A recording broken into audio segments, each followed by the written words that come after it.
అమ్మా ఓట్ల సమయం, ఎలక్షన్లు వచ్చాయి, మీరు ఓటు వేసే సమయం వచ్చింది. ఇప్పుడు ఓటు అనేది మీ చేతుల్లో ఉన్న ఆయుధం. 5 సంవత్సరాలకు ఒక్కసారి మాత్రమే ఈ ఆయుధం మీ చేతుల్లోకి వస్తుంది.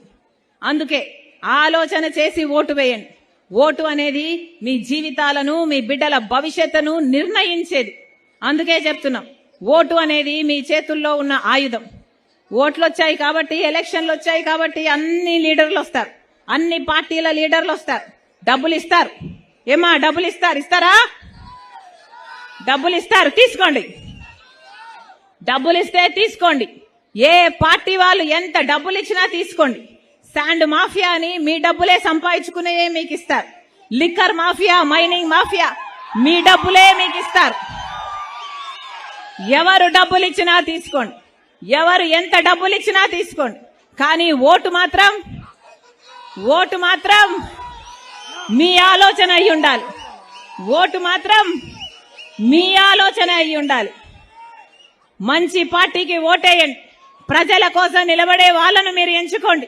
ప్రత్యేక హోదా రావాలన్నా, పోలవరం రావాలన్నా, రాజధాని రావాలన్నా ఒక్క కాంగ్రెస్ పార్టీతోనే సాధ్యం.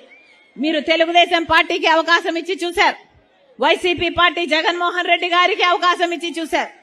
ఏ ఒక్కరు ప్రత్యేక హోదా కోసం పోరాటాలు చేయలేదు.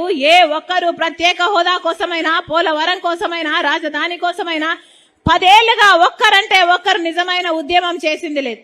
మరి ఇది దగా కాకపోతే దీన్ని ఏమంటారు? అందుకే చెప్తున్నాం, కాంగ్రెస్ పార్టీ మీ పార్టీ, కాంగ్రెస్ పార్టీ రాజశేఖర్ రెడ్డి గారి పార్టీ, కాంగ్రెస్ పార్టీ మన పార్టీ. కాంగ్రెస్ పార్టీకి ఓటేద్దాం, హస్తం గుర్తు మీద ఓటేద్దాం.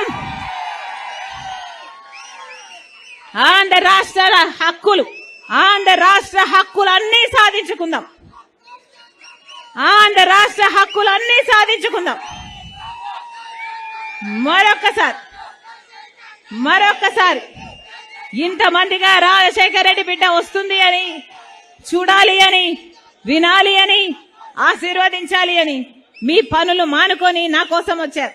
మరొక్కసారి ప్రతి అన్నకు, ప్రతి చెల్లికి, ప్రతి అక్కకు, ప్రతి తమ్ముడికి, ప్రతి అమ్మకు, ప్రతి అయ్యకు మీ రాజశేఖర్ రెడ్డి బిడ్డ శిరస్సు వంచి చేతులు జోడించి మనస్ఫూర్తిగా కృతజ్ఞతలు చెప్పుకుంటుంది. జోహార్ వైఎస్ఆర్. రాహుల్ గాంధీ గారి నాయకత్వం వర్ధిల్లాలి.